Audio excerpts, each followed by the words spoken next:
Hi, and welcome to the Divinely Inspired Woman podcast. I am your host, Patricia Wald-Hopkins. I am a modern mystic, and I am here to share with you the beautiful wisdom and stories from women that desire to lead their lives inspired by the divine within them. The divinely inspired woman is devoted to walking the path of her soul's calling, tuning into the divinity within to navigate life with ease and grace through all circumstances.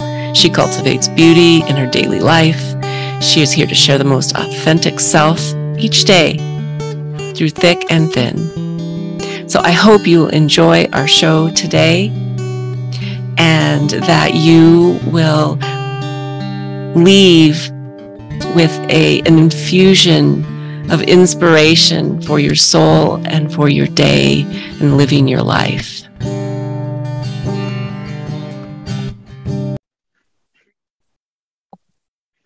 Hello, everyone. Welcome to another episode of the Divinely Inspired Woman podcast. I'm your host, Patricia Wald-Hopkins, and I have a beautiful guest with me here today, Alanna Starr. How are you doing, dear? Doing pretty fabulous. Happy to be here. Hi, Great. Patricia. Hi, everybody. Yeah, so wonderful to have you. Let me tell you a little bit about Alanna. She's a mother, and how old is your child? He's 2 and 3 months. Oh, wonderful age, very busy and, and magical.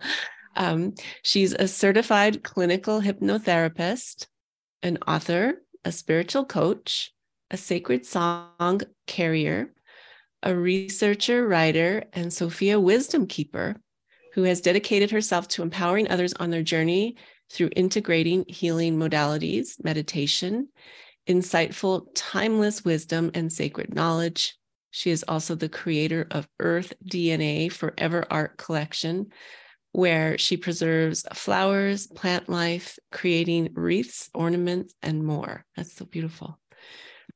She graduated with honors from Hypnosis Motivation Institute College of Hypnotherapy and holds certificates in Past-Life Regression, Handwriting Analysis, and Emotional Freedom Technique, and has been trained in Red Tent Women's Mysteries.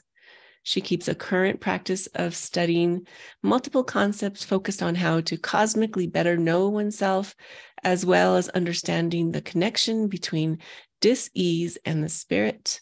She has been featured on podcasts, shows, and has been interviewed for her insight and spiritual education, and has continuous mentoring with great inspirational teachers.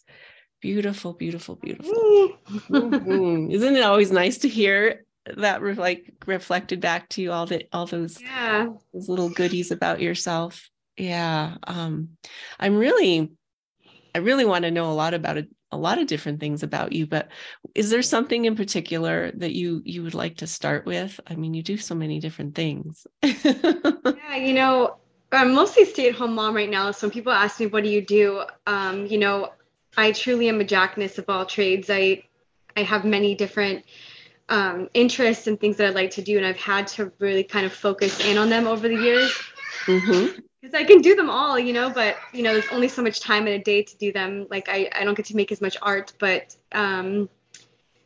yeah, I mean, my number one thing is that I am a researcher and a wisdom keeper, and it's taken me a long time to claim that and say that belongs to me because I've earned it. And it is a birthright to begin with, but somebody that has put their time and effort and dedication like I have to put into understanding our consciousness and how we can mend and heal our suffering and our pain in this realm, in this world that we're in. So I just like the beginning of my bio, it says that I'm a spiritual coach, and I think that that just falls under the umbrella as somebody that you can come to me when you're looking for guidance when it comes to your spiritual awakening, and maybe it's your learning your sacred numbers for yourself, or your astrology. I'm not like an astrologist per se, but I study all the modalities of how you can know yourself. And most of the time when I was going through my awakening, I had a lot of people that were like, she's weird, da da da, you know, like, and I had to keep pushing through because I believed and I stuck to my guns at what I believed in and what I valued. And over time, now I'm the person that people come to when they're having synchronicities and they're having things and like, what does this mean? What's that mean? You know, because we're entering a place in time in our evolution or in our timeline that people are really starting to wake up and have more spiritual experiences, and they're actually sensing them and paying attention to them, which is what I've been like talking about for many years. So yeah, I mean, I just love all things that are mystic and occult in nature, esoteric. You are my kind of person. I love all of that. I'm fascinated by something that you said about. Let me see if I can grab it again here, and if not, I'll just move on and let it come back. But you said something about your art, and although you're not doing a lot of it, can you? I mean, I think it has the art that you probably have all created. It probably has like a presence to it, right, in your life, and that's eternal. And I wonder if you could just say something about that. I'm just being guided to ask you that because I feel like it's really important. In your recent summit, we had the Voices of Gaia Summit. My title was intertwined with EarthDNA collection art because it's always been very special to me. I've always been into like collecting flowers and drying them out. Just things that I found on the floor. I just noticed that I was always going, you know, hiking, and I would come home or I'd stop on the side of the road because I see a cool tree with droppings everywhere, and I treat them like money. They're like little gems to me. And I could show you. I have. I'll bring this over here because this is like I have to make my altar separate because my little one gets into it. You have to move them. I know. I collect all these things. I mean, these to me are like, they're such treasures, especially what we know about the pine cone, right? And the pineal. But what I noticed is that the plants themselves, especially this magnolia bud from a magnolia tree, they're furry like an animal. And I just had this super deep connection to the plants because I mean, I worked with plant medicine in the past, and I noticed it's very much like an animal. And if you do plant medicine, you'll realize that it's always communicating with you, and it pays attention to everything that you are, and it will reflect back to you in your ceremony. Everything that you think that they don't see, it's like it speaks to you and it sees you. But I've been collecting and making. I never really had the idea that I was an artist. I just collected it. I thought that I was just a witchy woman, and I don't know why, but I had them all over my room. And my partner now, my beloved, he when we first moved in together, he never even said, "This is weird." He just allowed me to be me, and he just loved that I had flowers everywhere and that I collected these things, and I set my altar with them, and he suggested I make art with them. I started making canvases and like painting them on canvas. And I was like, this is not really it. I don't know. This is it. It was fun to make it, but I didn't really like feel like that was it. And then I went to the Dollar Tree and I saw these wreaths that were pre-made with like bamboo or something. Right. I bought a couple and I went home and I started making wreaths, and oh my God, I went into meditation with them. I was just in it, and they were just so I mean, I've made like over 100 wreaths already, probably, and I've sold and given them out. And it's been hard. Like some of them, like this one, I cannot sell because I just love it. Like I love. Oh, look at that! Onto them. These are gorgeous. So I just I save what people would throw in the trash. I mean, they dry like they're alive still. Yeah. So it's very. I mean, people already make art with dried flower. You know, you see those shops where you see a lot of that stuff. But I like to save when people would throw in the trash, or like what gardeners would just toss in the trash, you know? So yeah, I started making wreaths, and then I had this urge to make ornaments. Like I wanted to make glass ornaments, and I don't know what it is, but I just make a little prayer and I stick it in there. And people are like, how did you get that in there in that tiny little hole? I'm like, I don't know. I just I love that. pray that it goes in there, and then I polish onto it and just say thank you. Because when I asked Pachamama, when I meditated or when I connect, I ask, what does she want? And I don't really think she likes the glue that I use. Because I still feel like it's alive, even though it's dried. And I sometimes feel a little anxiety about using it, but it's like the best way that I can make them. So I just think, give thanks. There's a lot of things that we do. We build our houses out of wood, right? So we have to really come with gratitude. But she loves to be on display. She really loves that I do that I put her on display and show all her different parts. And because we could lose a piece of that nature, and never get it back. So yeah, so I do make them sporadically. But my 2-year-old, he sees it and he's like, crushes the roses. And I'm like, no, like, it takes a lot of energy to take all the flowers out because I have them put away and they're very messy. So I need to like have a big layout, to just like pick out what I want.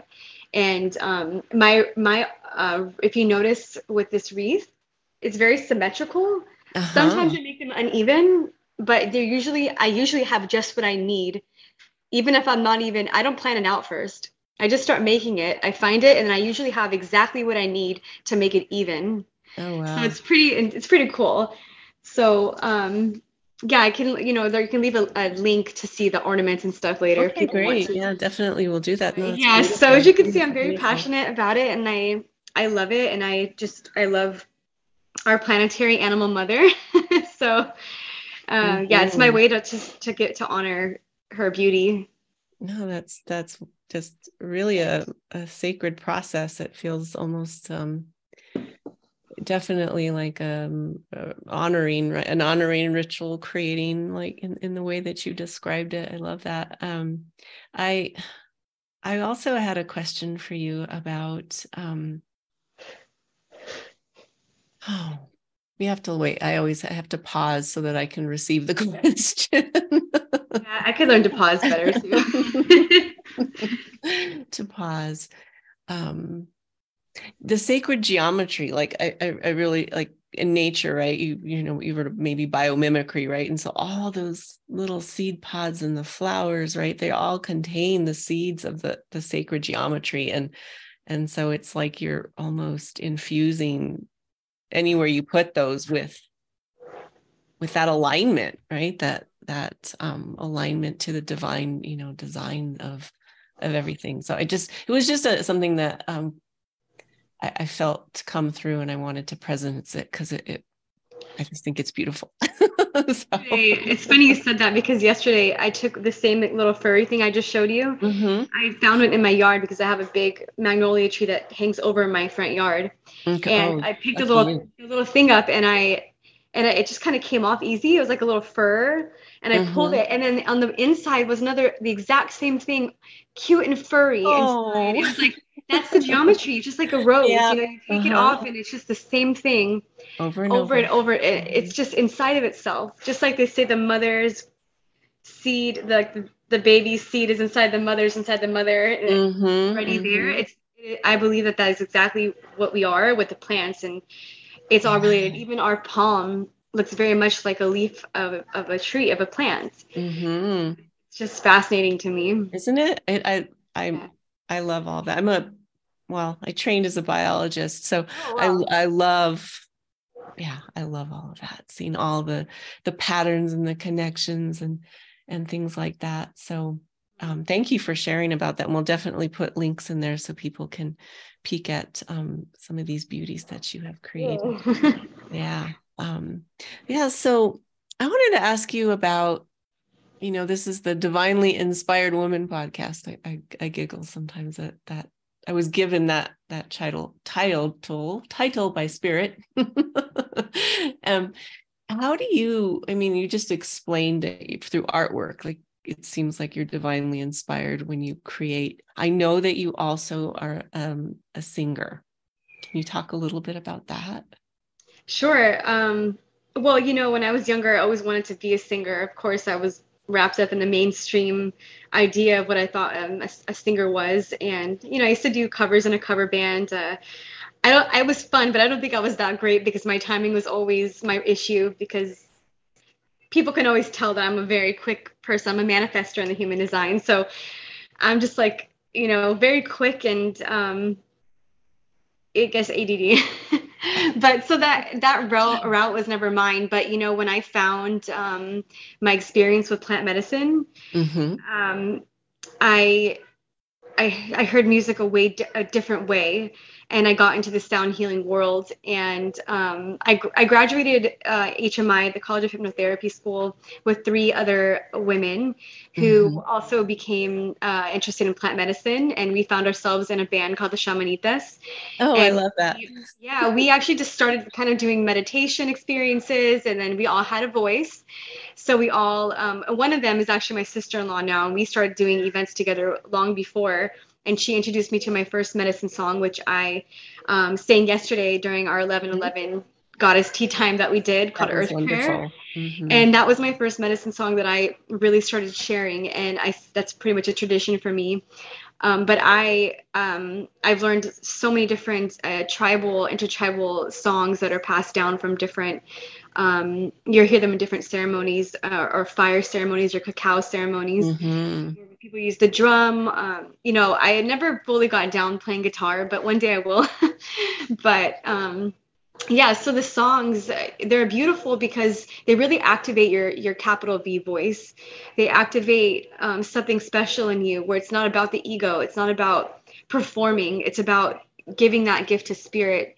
And a lot of the songs are called Icaros. I might be saying it wrong. I haven't said it in a while, but Icaros, it's Icaros.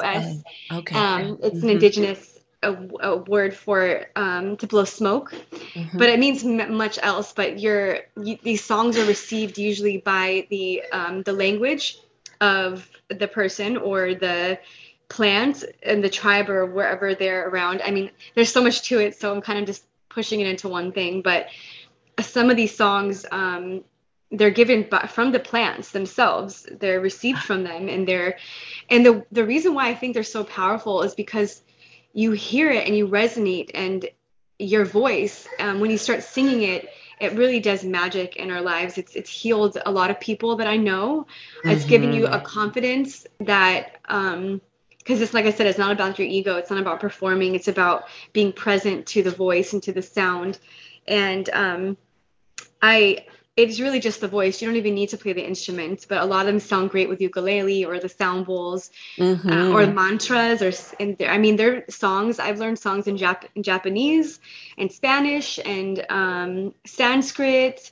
I've learned songs in Hopi or Quechua. I mean, and so many more. So it's really beautiful to be able to be this white girl, you know, where I resonate. I mean, I grew up in Latino community my whole life. My partner is Puerto Rican and Italian, but there's something in my soul where I hear Spanish music, and it's like there's something there in a past life. I can't really explain it, but these songs in Spanish to me are very special, especially Spanish. Yeah, I just love it. I love it and wish I could do more of it. But when I do, it lights me up, as you can see. Yeah, totally. I feel it. I feel it. Sometimes I do workshops with people where I'll share the songs, I'll teach them, and just to help you get your confidence going. Yeah, that's a wonderful way to build confidence through your voice. You know, I'm all about voice, using your voice in whatever way that you feel called. There was something that you said about the song. I mean, the songs coming through from the plants, I think. And is that something that has already been written, or do you write songs? I write songs, yes, but Okay. I haven't received one from that I think is from the plants, you know, because it takes a certain level of dedication in working with the plants. I've sat in probably, I don't know, 10 to 12 ceremonies in the last, I think it's been about 8 years since I first started. And I never had the time or the monetary availability to actually like sit and practice, or else maybe I would have. But yeah, you have to, a lot of people go into the jungle, or they are an immersion, and they actually receive more of that. And I think that I need more discipline and dedication to the music. But I do write songs. I've written some beautiful songs that I don't think I would have considered them. Some of them are medicine songs. Mm-hmm. There's a difference between medicine songs and that are uplifting for the soul. Mm-hmm. That's kind of music that I write versus the icaros that come from the plants. Okay. So where that's like a whole different thing, where you can hear it, where they're using the shakers, or they're using instruments, or they're using their voice, Mm-hmm. like throat singing and things like that. I can't even, it's just so incredible. But I have not I can sing them when I hear them. Mm-hmm. I think that is my gift. Yeah. Like I can hear them and I can sing them, but there's some cultures that believe that they should not be sang outside of ceremony. Like some of them are very strict. They don't want them shared on public domains, or they take it very serious. And I actually kind of beg to differ. I think that, I don't come from that place where the occult should be hidden anymore. That, only a certain group of people should know a certain thing, or it even goes back to the church, right? Like you can't take your communion if this, I'm like, I don't know if it's a good thing or a bad thing, but I just resonate deeply with inclusiveness. And I think that we're living in a time where these things need to come out. If it's healing for you and it feels good and you're not hurting anybody, I think that song is healing and it should be shared. So, but I am also have not studied deeply with those indigenous cultures. So this is just my opinion, but I respect them. I hold deep reverence for the carriers of the songs and the creators and the writers, the people who received it from the plants, but some of the songs we just share, and that's the beauty of it. Beautiful. Yeah, I love that. I can feel that. I can feel how good that feels when we sat in our tea time when you were singing. I just lifts me up immediately. To just the vibration. I'll share a little thing about my experience with plant medicine. It was a long time, probably like 7 or more years ago, and I did like 4 ceremonies, and it was through that though that my my voice, like it just started. So it was something about the plants. And so when I was asking this, like something about that, like opened up that channel in me that had been closed. And it just changed my life, just allowing myself to I remember you said you worked with Isis. Yeah. Well, she does go hand in hand with Hathor. Right. She's the queen of light language, and I have been activated in ceremony where I was speaking in crazy light language under my sheet for like an hour. Yes, exactly. I was like tuning up myself, and everyone was laughing the next day. They're like, you sounded like you were from Atlantis, or that's what they told me.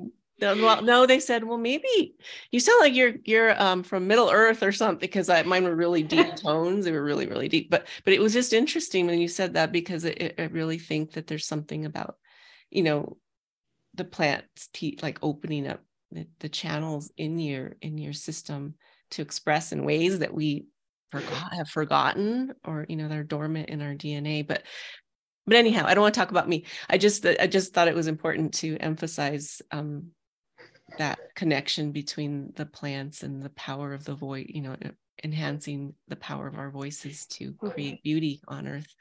But you're a manifester, so I'm just going to ask you a question, if you don't mind, and you can say no. Please. I'm a manifesting generator, so I have a different authority. I have to respond to things, but because you're a manifester, and you came here with something specific to manifest, right? Do you feel like you are expanding into that at this point in your life? Because I know sometimes it takes a little time, but through your art, what do you feel about that? Well, I definitely think that more so now that I was always doing it in some level. I still hold myself back a lot because, as a manifester, as being a child, you come in with that. And oftentimes you find yourself with deep control all around you. Like everybody Yeah. can't help it because of that repelling aura. They control you. You're so deeply controlled. And it's almost like you don't know how to be powerful when you become an adult. So I've had to learn how to cultivate my initiating, in quantum human design, they call it in the initiator versus the manifester. It's just AKAK. And so I do feel like I'm deeply initiating now, and I realize that I have that impact, and to claim it and to deeply claim it. My art, it is one way. There's many different ways, such as when I became a salsa dancer or bachata or zouk or kizomba. There's so many things that I've done where I didn't need to take as many classes as somebody else did. And I think I've lacked in some areas of my life because I just kind of do things, and I don't maybe get the proper training, but I have it, and I think that can really irritate people, that I have that ability to just do it. And I don't need to be coddled so the same way that other people do. Like I kind of always just did things. And so I've had a lot of backlash from my personality, but I've had to learn how to say, this is me, and I'm not going to downplay myself anymore to appease people, because that's really what a manifestor has to go through. We have to learn to obviously inform people of what we do, of what we're going to do before we do it, and not ask permission, so to say.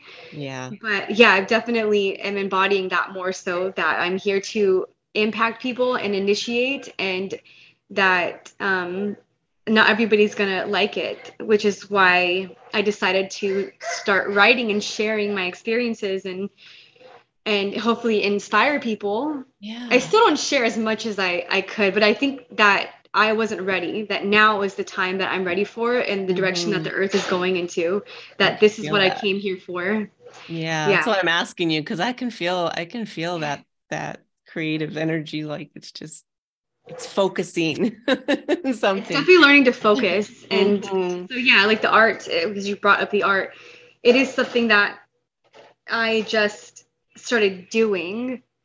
It was inspired by my partner, but it also is something that, like, now when I do it, it's just like something that flows really naturally. I didn't have to take a class to do it or anything. Right. And I've taken classes. I never feel like I have enough classes under my belt, but for the most part, all the things that I'm teaching or I want to teach, I've self-taught, and I've sought out myself. No one gave me my spirituality.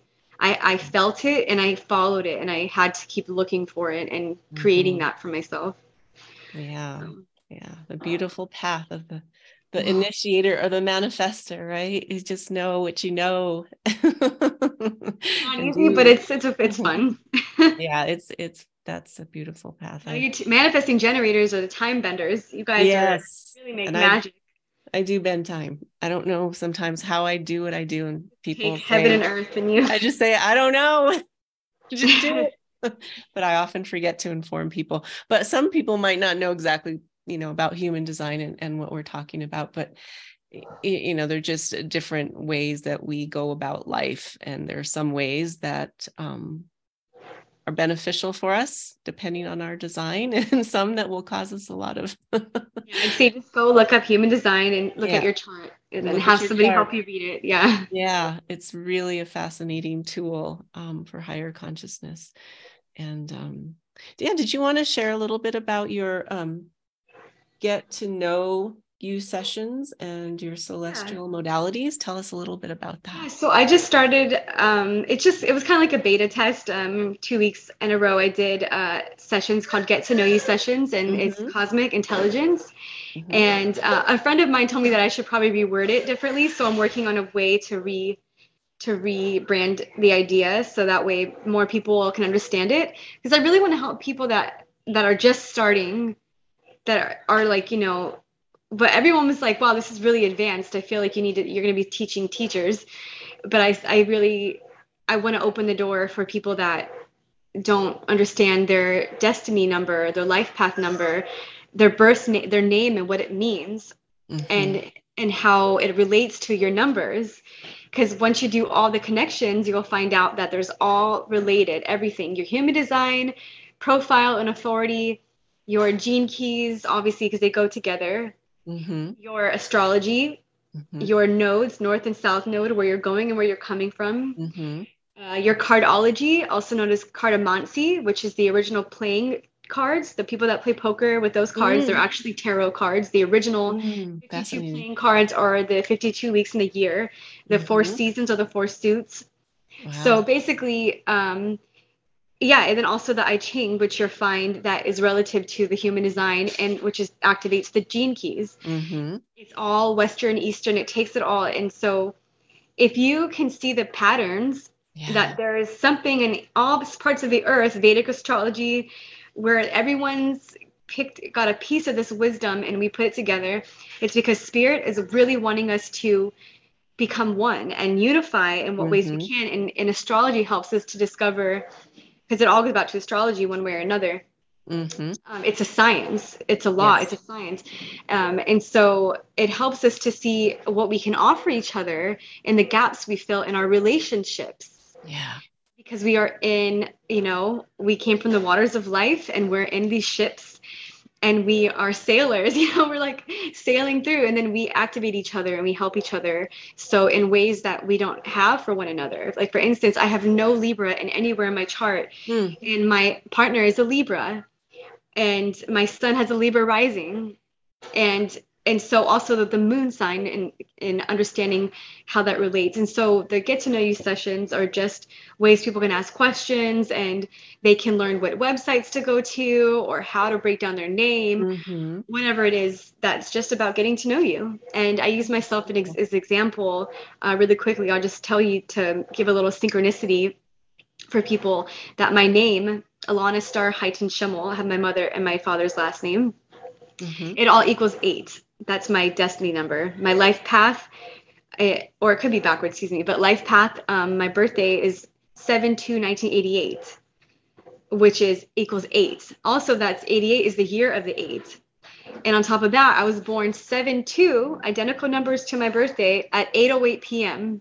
Identical numbers to my birthday again. So everything is 8 for me. And then in cardology, I'm the King of Diamonds.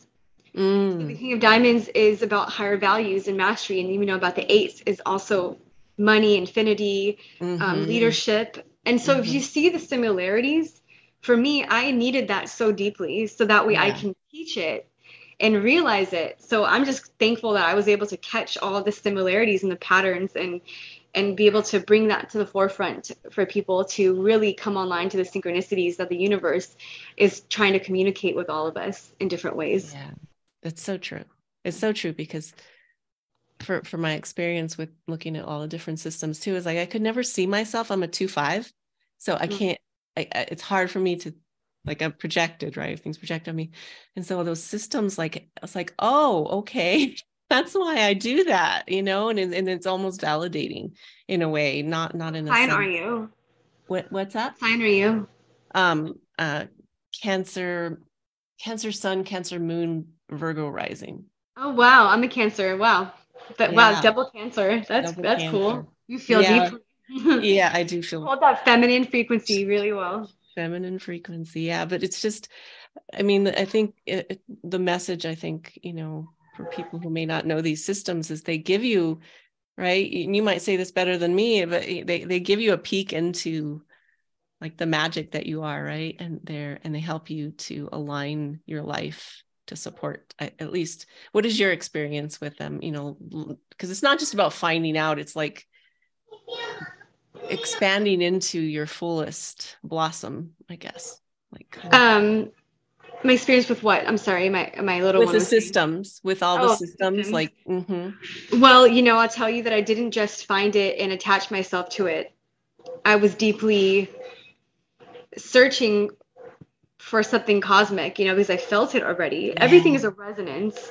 So when something resonates, that means it's already within you, and that you're only remembering. And there is this idea of, like, remembering, and I would write, and I would play with the cards, and I would have these synchronicities where the numbers would just speak back to me, and I would write them all down, and I would circle them, and I would see, it was like a movie. I was just like, connecting all the dots. Right. Oh, that's so fun.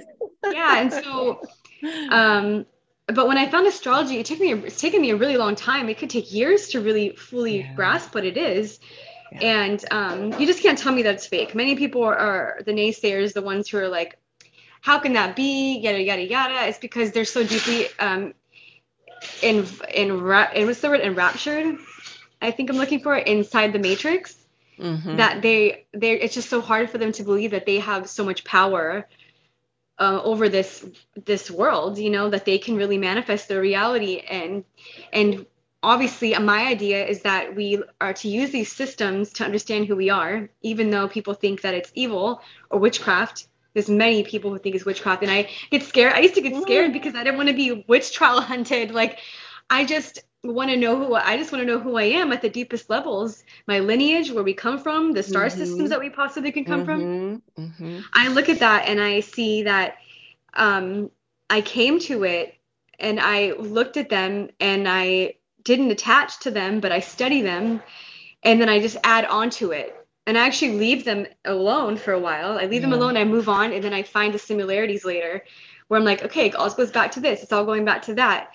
And yeah, I do believe that we are living in some type of assimilation of some sort, a matrix. We do have archonic beings that are ruling over us. And I think that they did create this 12-hour system. I mean, this 24-hour clock, you know, the 12 tribes, the 12 disciples, the 12, you know, this system. I do think that we are meant to master it and then to rise above all of these systems.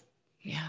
They're only here for us to learn how to rise above and become the highest version of ourselves, and where we can become an ascended master while we are alive, that we don't have to wait till we're dead, like that we can actually do that while we're here and have heaven on earth. And I think that's what we've been prophesized for so long. And whether it's the Mayan timekeepers who've been keeping track of time, and they have the Mayan signs. I'm the sacred wind in their astrology, in that calendar, and they believe in this in different calendars. I mean, the Gregorian is just one that we've been given, but it's all a part of it. Hey, you broke out of your room. My little one came out. You wanted to see what was going on. He's like, yeah, come say hi. So he's been getting it. Come here. Snack. Yeah. Okay. So, but yeah, that's just part of it, you know, finding out how to rise above. Yes. Right, exactly. It's remembering, mastering. Hi, you're going to be on TV. Hi there. Welcome. So yeah, it is all about understanding them and then not attaching to anything, you know? That's so important. I'm glad you say that, because it's more of like they're just helping you remember, and then you can let your subconscious kind of integrate them for you. But I'll tell you, I know you're very into gene keys, and I do have gene key 48. Okay, I do. Well, I have that in my 39, 38, 21, 48. The provocateur. That's my So, having that's the divine feminine, right? The feminine. And so my whole thing here is I'm literally meant to be an embodiment of wisdom. Yep. And tell me how I found Sophia before I even knew gene keys. Right. So I'm telling you that there's something special happening. There is. It's just for me, but we're talking because of that. And I actually learned that because I saw you posted Gene Key 48. You had a workshop on it, and it said Divine Feminine. I'm like, and I went back to my Gene Keys book, which is right here, and I read that one. I was like, wow. Isn't that a beautiful key? Back in just a minute, okay? Yeah, that's we'll have to have a conversation about that sometime. That's my creativity sphere, which is a whole other layer. But I know that we're coming. I know you need to tend your little one, and we're coming close to the end of our time here together. I feel like I always feel like this with the people who come on. I would love to talk and talk and talk and learn, because you just have so much to share. He literally just had breakfast. He's just trying to get something good. That's okay. I understand. I have 3 kids, and I remember when they were little, and I was trying to do things, and they want to be part of it. They want to see what's going on, because they're. And I don't mind sharing, but I am expecting again. So. Oh, congratulations! That's wonderful. That's wonderful. Do you know when? I mean, November 9th. November 9th. Oh wow! My son is November 10th. Oh, wow. Or 10. So I'll be calling you to learn more. Scorpios. Oh, I love them. So before we go, I know you've talked a little bit about how, sessions you have. How can people find you though? And we'll put it in the description of the episode, but how do people learn more about what you do? Sure. I mean, my website definitely needs some love. It needs some work, and it's kind of outdated, but you can go to alannastarr.com, ALANNASTARR.com. But you can definitely find me on my Instagram at Starlanna, STARRLANNA. Beautiful. Yeah. Okay. So I'm on Instagram, and you could find me, and yeah, you could just ask me about the get to know you sessions, or I'm super reasonable for just even private, just doing a Zoom and going through all of your stuff together and giving you a little form of all the different things that you are. And because I know it can be expensive for people, I saw so many psychics when I was waking up, and I saw so many different, and it could be pricey, so I've kept it just condensed simple. it because I've you're a manifester and you can. I can, yeah. I'm at home with my son, so really it's a gift for me to be home with him and to be able to do this kind of work anyway. So it is. yeah. It is. Well, I encourage everyone to reach out to Alanna and come to know yourself through her sessions. And also my my EarthDNA account for Instagram is just EarthDNA. Okay, EarthDNA. Okay, well, I'll make sure that I have those in your bio section. And is there any last little bit of wisdom you want to share with the audience before we? Yeah, just don't be afraid to know yourself. And I think at the end of the day, it's all about our divine, holy innocence anyway. So you can come from a place that is innocent and understanding that we don't know anything. And there's always more to learn. So nothing is the end all be all. And anything that tells you that their way is the only way, I would go the other way. Because it's just, we're in a vast, vast world. And our kingdom is just, in my father's mansion, my father's house, there are many mansions. And I think that has a lot to do with astrology in some odd way, There's many houses, right? Many houses. Yep. Yeah, so just, don't get stuck in the mushroom house in Mario. Go out, use your firepower, and get help when you need it. Your help, and then don't stay in the house. Go out and leave and use your magic, and then when you need something else, go back and get it, but don't stay in the house and just be sheltered by that and never think outside the box. Continue to learn, continue to be curious like a child. Yeah, beautiful. Like a child. Yeah. Well, thank you so much. This has been so much fun.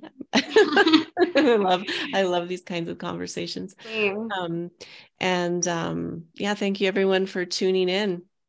And thank you for making my bio even more real, because at the end I talk about being interviewed, and it's just nice because I don't even know what I know until people ask me. So thank you. Isn't that the way it is sometimes, right? You're like, oh, that came out clearly. No, you speak eloquently. So thank you again. And everybody, until next time, stay divinely inspired. Have a beautiful rest of your day.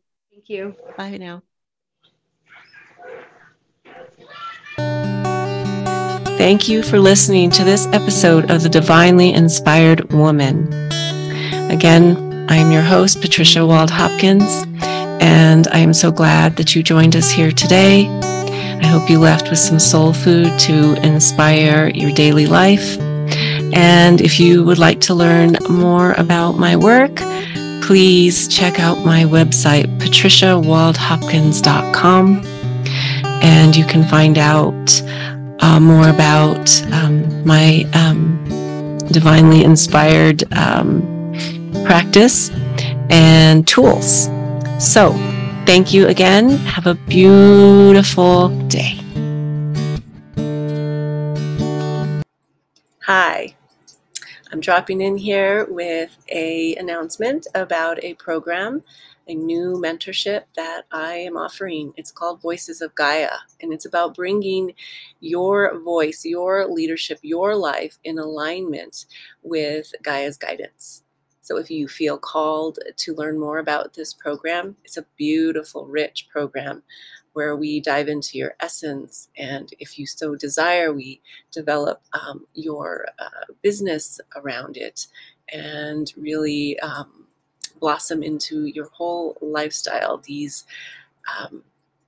this wisdom from Gaia that wants to be spoken through you. So if you feel called, reach out to me at patricia@patriciawaldhopkins.com. That's patricia@patriciawaldhopkins.com. There's no hyphen between Wald and Hopkins. And I would just love to hear from you and see if this is a good fit. So thank you for tuning in. Have a beautiful day.